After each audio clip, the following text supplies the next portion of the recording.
ஒரே அடியாக மனைவி சொல்வது மட்டுமே கேட்டு நடக்காமல் அம்மாவுக்கும் கொஞ்சம் முக்கியத்துவம் கொடுத்து அப்பாவுக்கும் அதே நேரத்தில் அரசியல்ல அப்பா பையன் சொல்ல கேட்காத பையன் சொல்லிடக்கூடாது. தலைமை செயற்குழு உறுப்பினர் முன்னாள் சட்டமன்ற உறுப்பினர் அண்ணன் திரு கே.என். சேகரனுடைய இல்ல திருமண விழாவை உங்கள் முன்பு நடத்தி வைப்பதில் நான் மிகுந்த மகிழ்ச்சி அடைகின்றேன், பெருமை அடைகின்றேன். இன்றைக்கு இல்வாழ்க்கையில் இணைகின்ற அண்ணன் கே.என். சேகரனுடைய மகன் திருவெரும்பூர் பகுதி கழக செயலாளர் தம்பி சிவக்குமார், மருத்துவர் சகோதரி பவதாரணி இணையருக்கு உங்கள் சார்பாக என்னுடைய வாழ்த்துக்களையும் பாராட்டுகளையும் நான் தெரிவித்துக் கொள்கின்றேன்.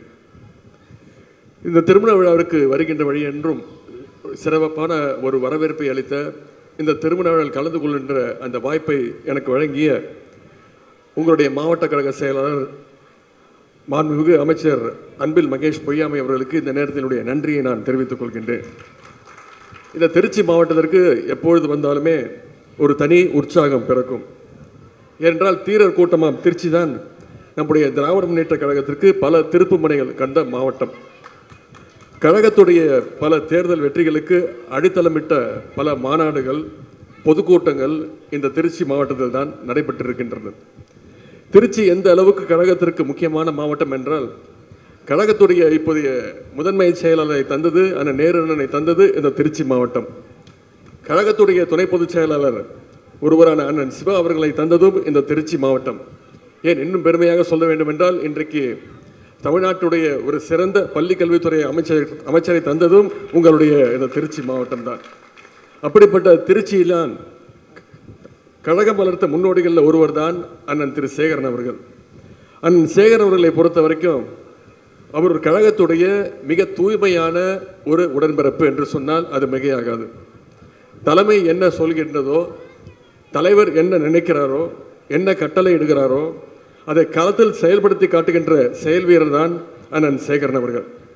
இன்றைக்கு அண்ணன் சேகரன் அவர்கள் படிப்படியாக உழைத்து இன்றைக்கு தலைமை செயற்குழு உறுப்பினர் என்ற அந்த பொறுப்புக்கு வந்திருக்கின்றார்.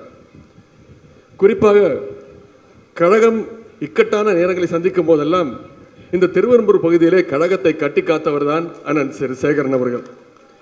2001 முதல் 2011 வரை திருவெரும்பூர் சட்டமன்ற உறுப்பினராக பணியாற்றி பல திட்டங்களை இந்த பகுதிக்கு கொண்டு வந்தவர் தான் அண்ணன் சேகரன் அவர்கள்.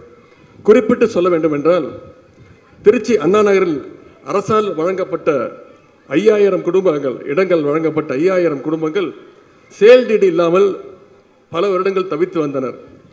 அவர்களுடைய 30 ஆண்டு கால பிரச்சனையை கலைஞர் அவர்களிடம் எடுத்து சொல்லி அரசிடம் இருந்து 2006 ஆட்சி காலத்தில் சேல்டீட் பெற்றுக் கொடுத்தவர் தான் அண்ணன் திரு சேகரன் அவர்கள். இதை யாரும் மறக்க முடியாது.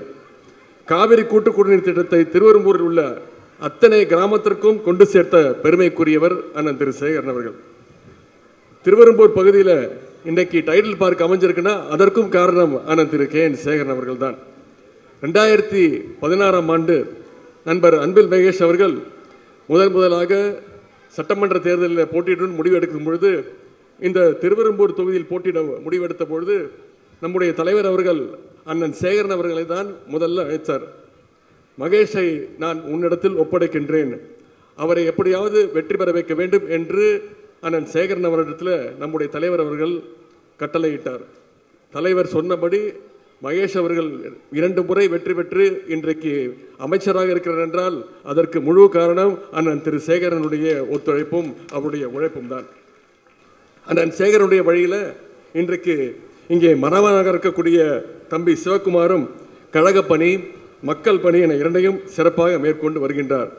எனவே இப்படிப்பட்ட ஒரு கழக திருமண விழாவில் கலந்து கொண்டு மணமக்களை வாழ்த்துகின்ற அந்த வாய்ப்பை பெற்றிருக்கின்றேன்.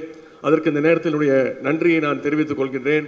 இங்கே நேரு அண்ணன் அவர்கள் சொன்னது போது பேசும்பொழுது குறிப்பிட்டார், மணமகன் மிக செல்ல பிள்ளை, அவங்க அப்பா சொன்ன கூட கேட்க மாட்டார், நான் சொன்னதான் கேட்பார் அப்படின்னு அண்ணன் நேரு அவர்கள் குறிப்பிட்டிருந்தார். நான் தான் இந்த திருமண விழாவை நடத்தி வைக்கின்ற வாய்ப்பை பெற்றிருக்கின்றேன். தாலியை நான் தான் எடுத்து கொடுத்தேன் மணமகன்கிட்ட. அவர் மணமகன் அப்பா சொல்கிற பேச்சு மட்டும் கேட்கறதில்ல, அம்மா சொல்கிற பேச்சும் கேட்கறதில்ல. ஏன்னா தாலியை கட்டும் போது அவங்க அம்மா சொல்கிறாங்க, நான் பக்கத்தில் தான் நிற்கிறேன், நீ 2 முடிச்சு தான் போடணும் அப்படின்னு அவங்க அம்மா சொல்கிறாங்க. திருப்பி திருப்பி சொல்கிறாங்க. மணமகனும் எல்லாம் காதில் கேட்காத மாதிரி 3 முடிச்சு போட்டார். அப்புறம் தான் தெரியுது மணமக்கள் சொல்லியிருக்காங்க, நீங்கள் தான் 3 முடிச்சு போட்டாகணும் அப்படின்னு. எனவே இப்போவே அவர் நன்றாக மனைவி என்ன சொல்கிறாரோ அதை கேட்டுக்கொண்டு தான் நடந்து கொண்டிருக்கிறார்.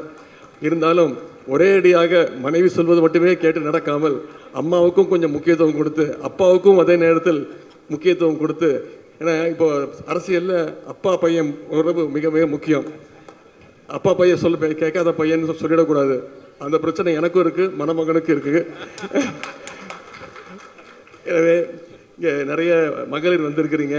உங்களுக்கு தெரியும், நம்முடைய அரசு திராவிட மாடல் அரசு, மகளிருக்கான அரசாக, சிறப்பான அரசாக நம்முடைய முதலமைச்சர் அவர்கள் ஒவ்வொரு திட்டத்தையும் மகளிருக்கென்று பார்த்து பார்த்து செய்து கொண்டிருப்பவர் தான் நம்முடைய முதலமைச்சர்.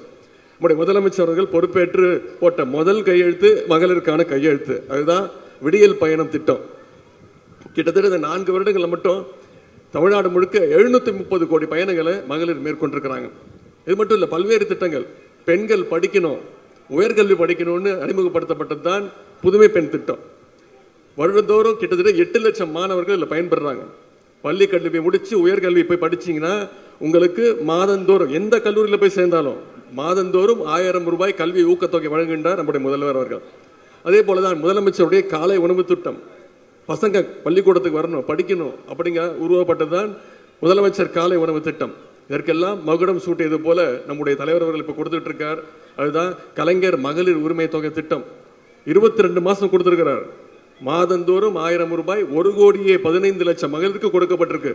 இதோ நாளைக்கு அடுத்த கேம்ப் முதலமைச்சர் அவர்கள் அறிவிச்சிருக்கிறார். சில பேருக்கு விட்டு போயிருக்கு மகளிர் உரிமை தொகை, அவங்களுக்கும் நிச்சயம் வழங்கப்படும். சரிபார்க்கப்பட்டு தகுதியுள்ள அனைத்து மகளிருக்கும் கலைஞர் மகளிர் உரிமை தொகை கொடுக்கப்படும் நம்முடைய முதலமைச்சர் அவர்கள் அறிவிச்சிருக்கிறார். எனவே மக்களுக்கான அரசாக, மகளிருக்கான அரசாக, மாணவர்களுக்கான அரசாக நம்முடைய அரசு சிறப்பாக செயல்பட்டு கொண்டிருக்கிறது. இன்னும் 8 மாதங்களில் சட்டமன்ற தேர்தல் வர இருக்கின்றது.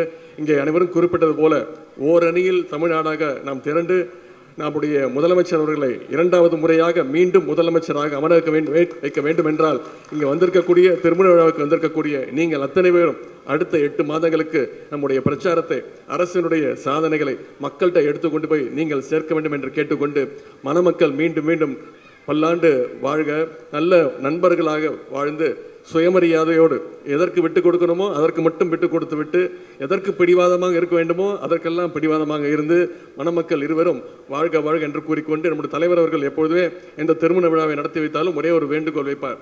மணமக்கள் தங்களுக்கு பிறக்கக்கூடிய குழந்தை, அது பெண் குழந்தையாக இருந்தாலும் சரி, ஆண் குழந்தையாக இருந்தாலும் சரி, அழகான தமிழ் பெயரை சூட்டுங்கள் என்று கூறிக்கொண்டு மணமக்களை மீண்டும் உங்கள் சார்பாக வாழ்த்தி இந்த வாய்ப்பை அளித்த நான் சேகரன் அவர்களுக்கு மீண்டும் என்னுடைய நன்றியை தெரிவித்து விடைபெறுகின்றேன். நன்றி, வணக்கம்.